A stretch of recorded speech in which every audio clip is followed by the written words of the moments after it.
नमस्कार। आज हम डल्कामारा को थोड़ा गहराई से समझेंगे।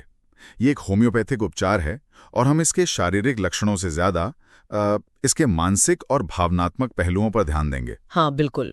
हमारे पास जो जानकारी है खासकर कुछ केस स्टडीज से वो इसी तरफ इशारा करती है।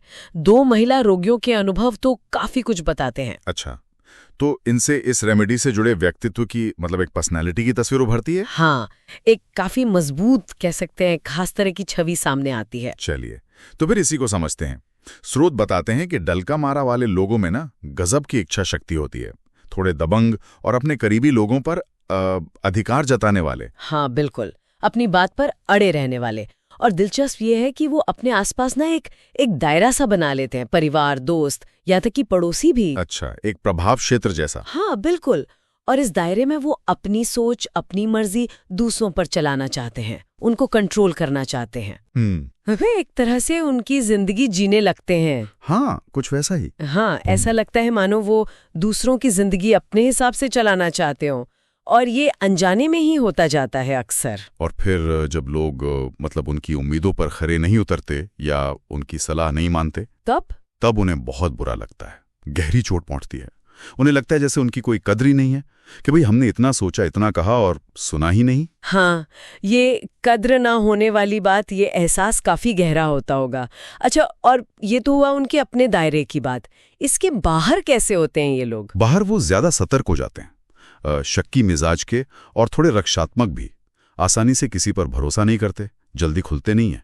तो मतलब शुरू में अपनी भावनाओं के बारे में बात नहीं करेंगे? हाँ, अक्सर शुरुआती मुलाकातों में वो अपनी शारीरिक तकलीफों पर ज्यादा बात करते हैं, जैसे बार बार जुकाम हो जाता है या जोड़ों में दर्द रहता है, इस तरह की बातें। अच्छा, और एक और बात जो सामने आती है वो है दूसरों के लिए बहुत ज्यादा चिंता करना, खासकर उनकी सेहत को लेकर।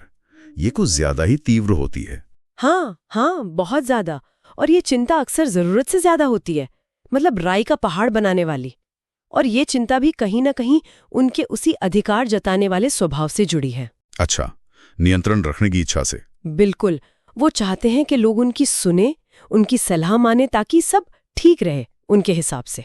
जैसे वो उदाहरण था ना केस स्टडी में कि पति को जरा सी सर्दी हुई तो बहुत ज्यादा परेशान हो गई। हाँ, या फिर बेटे पर दबाव डालना कि भाई शादी तो उसी लड़की से करनी है जो मैंने पसंद की है। मतलब हर चीज उनकी मर्जी से हो। ठीक वही। और जब ऐसा नहीं होता ना, तो फिर वो उपेक्षा वाली भावना आ जाती है कि देखो मेरे साथ नाइंसाफी हुई है, मुझे नजरअंदाज किया गया। हाँ, फिर वो बातें सुनने को मिलती होंगी, मैंने तो अपनी पूरी जिंदगी लगा दी इसके लिए, या उसको तो मेरी कोई परवाह नहीं है।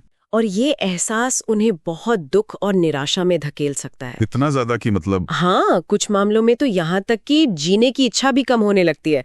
लगता है कि बस अब क्या रखा है। और ये जो अंदरूनी जकड़न है ना, ये जो भावनात्मक तनाव है, ये शारीरिक रूप से भी बाहर आ सकता है। अच्छा, तो ये अंदर का तनाव शरीर पर भी असर डालता है? जैसे क्या उदाहरण है? जैसे हाई ब्लड प्रेशर। स्रोत बताते हैं कि डल्कामारा ऐसे केस में बहुत महत्वपूर्ण रेमेडी हो सकती है जहां ये इमोशनल सख्ती, ये अपटाइटनेस हाई बीपी के रूप में दिख रही हो। अरे वाह, ये तो बड़ा गहरा कनेक्शन है। हाँ, और अक्सर देखा गया है कि रेमेडी देने के बाद मरीज शांत होते हैं और उनका ब्लड प्रेशर भी धीरे धीरे नॉर्मल होने लगता है। कमाल है। वैसे शारीरिक लक्षणों की बात चली रही है तो स्रोतों में ये भी जिक्र है कि मौसम बदलने पर, खासकर गर्म से ठंडे में जाने पर तकलीफें बढ़ जाती हैं। हाँ, ये बहुत खास है डल्कामारा के लिए। मौसम बदला, जरा ठंड लगी और दस्त शुरू हो गए, या जुकाम पकड़ लिया, या जोड़ों का दर्द बढ़ गया। और ये भी कि ठंड बर्दाश्त नहीं कर पाते, मतलब चिली होते हैं और मीठा पसंद करते हैं। हाँ बिल्कुल, चिली और मीठे के शौकीन। इन लक्षणों के आधार पर कभी कभी इसकी तुलना काली कार्ब से होती है। वो भी चिली होते और मीठा पसंद करते हैं। लेकिन उनमें फर्क क्या है फिर? एक बड़ा फर्क ये है कि काली कार्ब ज्यादा स्वतंत्र मिजाज का होता है। वो डल्कामारा की तरह दूसरों के मामलों में इतना नहीं उलझता, उतना अधिकार नहीं जताता। अच्छा, एक और तुलना शायद आर्सेनिकम से भी होती है। उनमें भी तो दूसरों के लिए बहुत चिंता होती है और वो भी चिली होते हैं। हाँ, होती है, लेकिन यहाँ चिंता का कारण समझना बहुत जरूरी है। आर्सेनिकम की चिंता आती है निर्भरता से। उन्हें लगता है कि अगर दूसरा ठीक नहीं होगा तो मेरा क्या होगा, मुझे सहारे की जरूरत है। जबकि डल्कामारा की चिंता अधिकार और प्रभुत्व जमाने की जरूरत से आती है। वो दूसरों को कंट्रोल करना चाहते हैं। डल का मारा ज्यादा मजबूत इरादों वाला, ज्यादा दबंग होता है आर्सेनिकम के मुकाबले। बिल्कुल, ये फर्क बहुत साफ है। चिंता का गोल मतलब उसका सोर्स बिल्कुल अलग है। हाँ, एकदम अलग।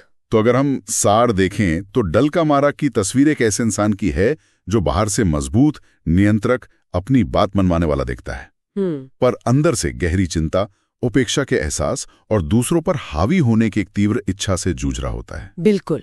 और ये जानना अच्छा लगता है कि उपचार के बाद वे शांत हो जाते हैं और उनकी वो जरूरत से ज्यादा चिंता, वो कंट्रोल करने की जरूरत कम हो जाती है। हाँ। और आखिर में ये सवाल जरूर मन में आता है कि ये जो बाहर इतना नियंत्रण बनाने की कोशिश है, क्या ये असल में अंदर की किसी गहरी असुरक्षा या किसी खालीपन को भरने का तरीका है? बहुत दिलचस्प सवाल है। हाँ, और ये हमें फिर याद दिलाता है कि हमारी भावनाएं कैसे सीधे हमारे शरीर पर असर डालती हैं और किसी के व्यवहार के पीछे की असली वजहों को समझना कितना जरूरी है, बजाय सिर्फ ऊपरी तौर पर देखने के।